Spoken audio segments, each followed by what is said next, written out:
अंत भला तो सब भला। रोली की शादी उसके माँ बाप एक आलसी लड़के से करा देते हैं। चलो, रोली की शादी हुई और हमने गंगा नहाई। और क्या, बेटियां तो होती ही हैं बोझ। हाँ, पर अब क्या चिंता, उतार तो दिया बोझ तुमने, अब वो लोग समझे। ससुराल में रोली का पति कहता है, देखो, मैं कोई काम नहीं करता, ये बात तुम्हारे मम्मी पापा को बता दी थी मैंने। अब जो किराया आता है दुकान का, उसी से घर का गुजारा करना है। कभी भूल से भी कोशिश ना करना किसी चीज की डिमांड की। क्या मम्मी पापा को पता था कि आप कोई काम नहीं करते? और क्या, बड़ा अच्छे से पता था। उन लोगों को तो तुम बोझ लगती थी, बोल रहे थे कि बस शादी कर लो और कोई मतलब नहीं है। रोली को ये सुनकर बहुत गुस्सा आता है, लेकिन करती भी तो क्या, क्योंकि वो जानती थी कि उसके माता पिता ऐसे ही हैं। जैसे तैसे रोली दिन काट रही थी। रोली को एक प्यारी सी बेटी होती है। धीरे धीरे वो बड़ी होती है और उसके साथ उसकी जरूरतें भी बढ़ती जाती है। सुनिए जी, अब तो सिमी बड़ी हो रही है, उसका स्कूल में दाखिला कराना है। मैंने अब तक तो जैसे तैसे समय काट लिया, लेकिन मैं बच्चे की परवरिश में कोई कमी नहीं रखूंगी। अरे क्या है यार, तो लगता है कोई ना कोई काम ढूंढना ही पड़ेगा। अब पति रोज काम की तलाश में जाता और बिना किसी काम के वापस आ जाता। रोली समझ जाती है कि पति के अंदर अब काम करने की क्षमता नहीं है।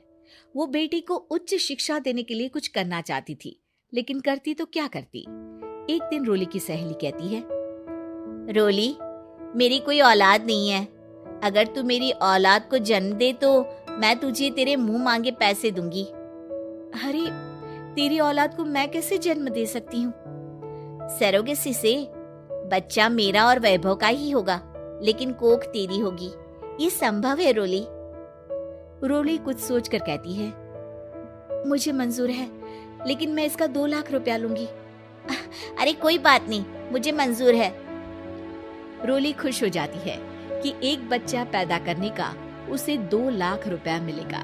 वो घर आकर पति को बताती है, वो भी खुश हो जाता है। अब क्या था, डॉक्टर के पास जाकर सहेली का बच्चा रोली की कोख में पलने लगता है।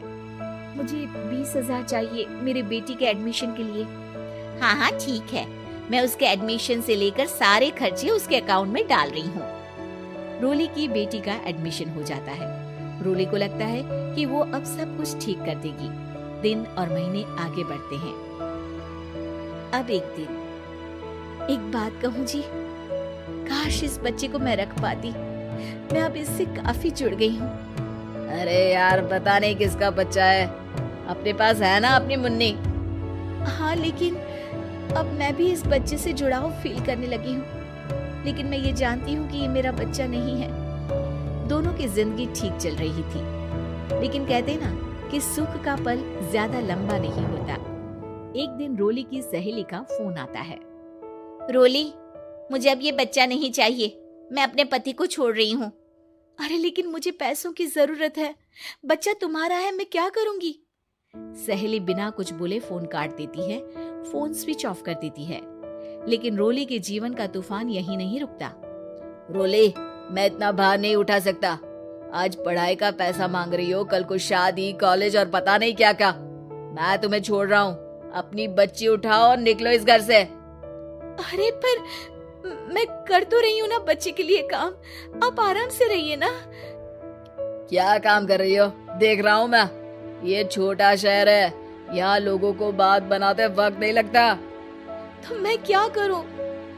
ज्यादा पढ़ी लिखी नहीं हूँ, कैसे घर के खर्चे चलाऊं? और आप तो काम करना ही नहीं चाहते। हाँ, ना चाहता हूँ और ना ही करूँगा। रोली को पति की बात पर काफी गुस्सा आ जाता है। ठीक है, अगर मेरे जीवन में संघर्ष ही लिखा है तो वही सही। इस वक्त पति होने के नाते आपको मेरा साथ देना चाहिए था, लेकिन नहीं, आपने तो इस हाल में मुझे घर से बाहर निकालने की बात कह डाली। देखो, ये सारी फालतू की बातों के लिए वक्त नहीं है मेरे पास। रोली, जिसकी कोख में किसी और का बच्चा था और साथ छोटी सी बेटी, पति का घर छोड़कर रास्ते पर आ जाती है। रोली के पास मायके के सिवा दूसरा कोई रास्ता नहीं होता। अरे रोली कैसी है? कितने दिनों के लिए आई है? हमेशा के लिए माँ। वो माँ को सारी बात बता देती है। ओए लड़की, इतनी हिम्मत का काम कर लिया। अरे ना ना, यहाँ कोई जगह नहीं है। तुम तो अपना बोरिया बिस्तर उठाओ और निकलो यहाँ से। रोली के पास अब मायके का रास्ता भी नहीं बचता। वो चुपचाप बच्ची को लेकर जा रही थी कि उसे दर्द होता है और वो डॉक्टर के पास चली जाती है और फिर वहां वो एक प्यारे से बेटे को जन्म देती है। कितना प्यारा है, कितने अभागे हैं इसके माँ बाप जो इसके पैदा होने पर भी नहीं है। तभी वहां डॉक्टर आ जाती है। रोली, बच्चे के पिता तुमसे मिलना चाहते हैं। आपका बहुत बहुत शुक्रिया। मैं इस बच्चे को पालूंगा, भले ही इसकी माँ ने इसे छोड़ दिया हो, पर मैं अपनी जिम्मेदारी निभाऊंगा। तो क्या आप मुझे इसके पैदा करने के लिए जिन पैसों की बात हुई थी वो भी देंगे? हाँ, और साथ ही आप चाहें तो मेरे घर में रहकर मेरे बच्चे की देखभाल भी कर सकती हैं। मैं उसके लिए आपको सैलरी दे दिया करूंगा। रोली को लगता है कि जैसे भगवान ने उसके लिए सुकून का रास्ता खोल दिया। वो अब मुकेश के साथ उसके घर चली जाती है, जहाँ रहकर वो उस बच्चे की देखरेख करती है। अब मुकेश के घर को रोली अच्छे से संभाल लेती है। उसके लिए खाना बनाने से लेकर बच्चों की देखभाल और घर की देखरेख। धीरे धीरे मुकेश को रोली से प्यार हो जाता है। रोली, तुम्हारी बेटी और मेरा बेटा बिल्कुल भाई बहन की तरह साथ रहते हैं।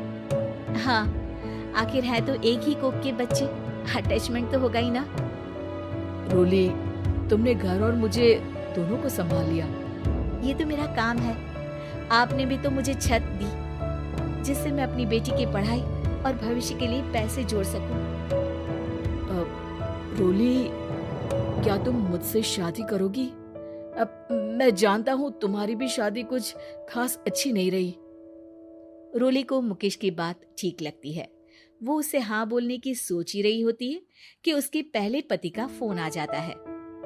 रोली, मैं बहुत परेशान हूँ। मेरा एक्सीडेंट हो गया है। मैं चाहता हूँ तुम वापस आ जाओ।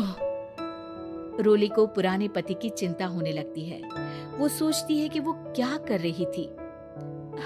हाँ ठीक है, मैं आ रही हूँ। हाँ रोली, आ जाओ, लेकिन बच्ची को कहीं हॉस्टल में छोड़कर आना, क्योंकि मैं नहीं चाहता कि हम लोगों के बीच फिर से वो सारी बातें हो।